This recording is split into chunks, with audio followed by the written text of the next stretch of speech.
Bismillahirrahmanirrahim. Assalamualaikum warahmatullahi wabarakatuh.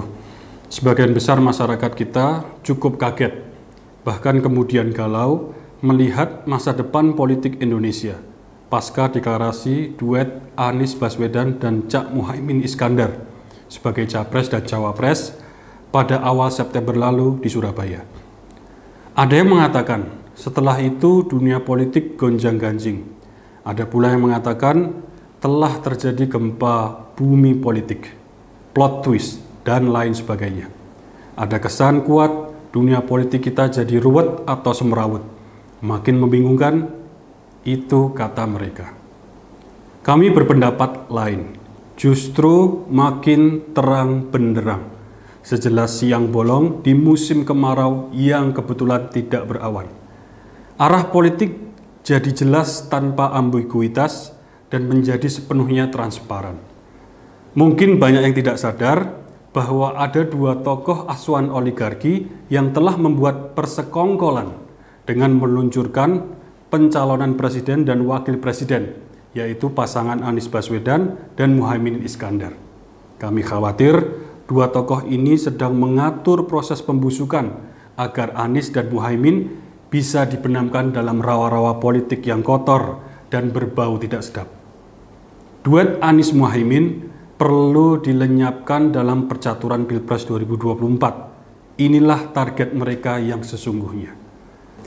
Kami menyayangkan mengapa Anies dan Muhaimin nampak bersukacita, padahal sedang masuk ke jebakan Batman, termasuk jebakan pelanduk mencuri mentimun. Apapun namanya, jebakan ya tetap jebakan. Begitu masuk perangkap, biasanya sulit untuk keluar. Di tataran lain, berdasarkan informasi yang kami miliki bahwa kasus kardus durian dinyatakan belum pernah ditutup. Jadi bisa dibuka kapan saja. Misalnya kasus kardus durian segera dibuka sesuai kebutuhan politik. Mungkin saja skandal korupsi kasus kardus durian ini dalam tempo dekat akan dibuka kembali. Nampaknya kemungkinan ini cukup iminen menjadi ancaman yang menghantui Caimin. Semasa kepemimpinan Jokowi, hukum diletakkan jauh di bawah politik, sehingga dapat dikatakan politisasi hukum telah menjadi new normal. Sesuatu yang abnormal, akhirnya lewat proses yang lumayan panjang, jadi new normal. Kami berpendapat, mustahil Jokowi ingin melihat Anies mendapat tiket untuk ikut bertarung di Pilpres 2024. No way. Jadi kita tidak usah kaget bila Caimin akan diponggal-panggil ke Gedung Merah Putih KPK. Dengan dipanggil berkali-kali saja, wajah Caimin telah greatly tarnished, sudah sangat tercoreng.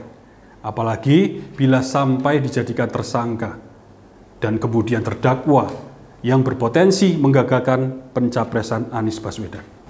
Selanjutnya, kami yakin bahwa Firly Bahuri akan mendapat moral boost, kekuatan moral yang meningkatkan keberanian dan kenekatan untuk mencari-cari fakta hukum supaya dapat memonggal-manggil Anies. Dengan tambahan 1 tahun wewenang, Firly dan teman-temannya dapat bercokol di KPK. Sebuah wewenang yang dihadiahkan untuk KPK, Firly sudah mahfum apa yang harus ia lakukan.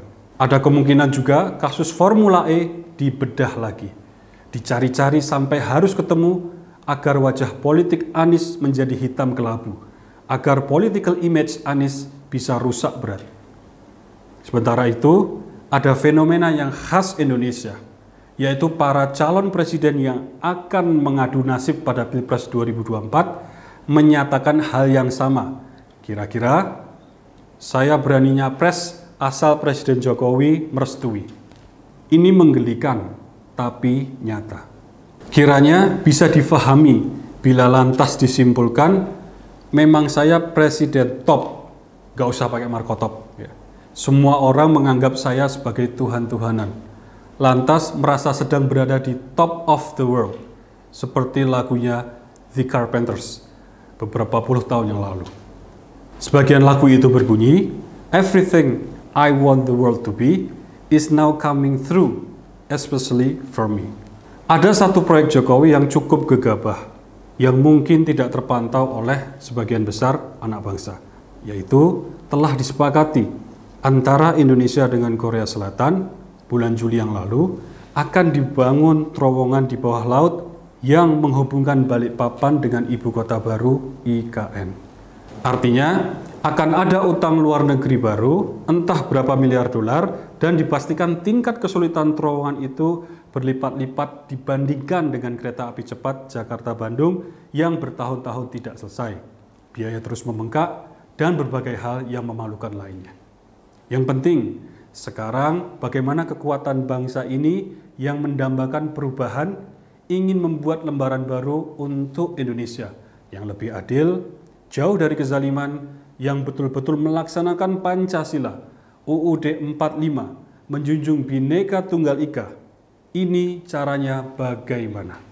Belum terlambat, masih ada waktu untuk menarik Anies Baswedan ke tempat yang lebih aman. Kemudian, semua unsur anak bangsa yang ingin perubahan bersama-sama mendaulat Anies Baswedan sebagai capres. Kita tahu selama ini orang yang punya hati jernih tahu kalau Anies Baswedan ini seorang pluralis, dia Islamnya kuat. Anies Baswedan tidak punya keinginan untuk memojokkan atau menjauhi atau mentreatment tidak adil anak bangsa tertentu atau agama tertentu atau suku tertentu. Itu jauh panggang dari api. Kita jangan pesimis, kita jalan terus. Saya sangat yakin bahwa perjuangan ikhlas kita itu kita dedikasikan kepada Allah Subhanahu wa taala. Dan sama sekali tidak terbersit kita bekerja hanya untuk menghadiahkan kepada manusia. Jika kita bisa istiqomah bekerja dengan ikhlas hanya untuk Allah, maka Allah akan ridha. Allah akan memberikan bimbingan, hidayah, maunah, rahmah kepada kita semuanya. Saya meyakini sepenuhnya janji Allah yang ada di surat An-Nur ayat 55. Wa'adallahu alladhina amanu minkum wa aminus solihati la yastakhlifannahum fil ard. Dan Allah telah berjanji kepada orang-orang yang beriman di antara kamu dan mengerjakan amal-amal yang soleh, bahwa Dia akan sungguh-sungguh menjadikan mereka, golongan orang tersebut, berkuasa di muka bumi. Di samping itu, dalam surat Al-Insyirah, Allah dengan begitu tegas berfirman, fa inna ma'al usri yusra, inna ma'al usri yusra. Sesungguhnya beserta kesulitan ada banyak kemudahan. Nah, dengan mengembalikan seluruh urusan kita dalam hidup di dunia ini, dalam bidang apapun kepada Allah, maka itu sudah sesuai dengan tuntunan yang ada di dalam surat Ali Imran. Fa idza zamta fatawakkal 'alallah, innallaha yuhibbul mutawakkilin. Apabila engkau telah mengambil kesimpulan, sebuah azam, niatan untuk melangkah dalam suatu perjuangan, maka sandarkanlah semuanya itu kepada Allah Subhanahu wa taala. Karena Allah mencintai orang-orang yang bertawakal kepadanya. Dan akhirnya, bila kita sudah menyerahkan segala macam usaha kita kepada Allah Subhanahu wa taala, maka akan terasa ringan.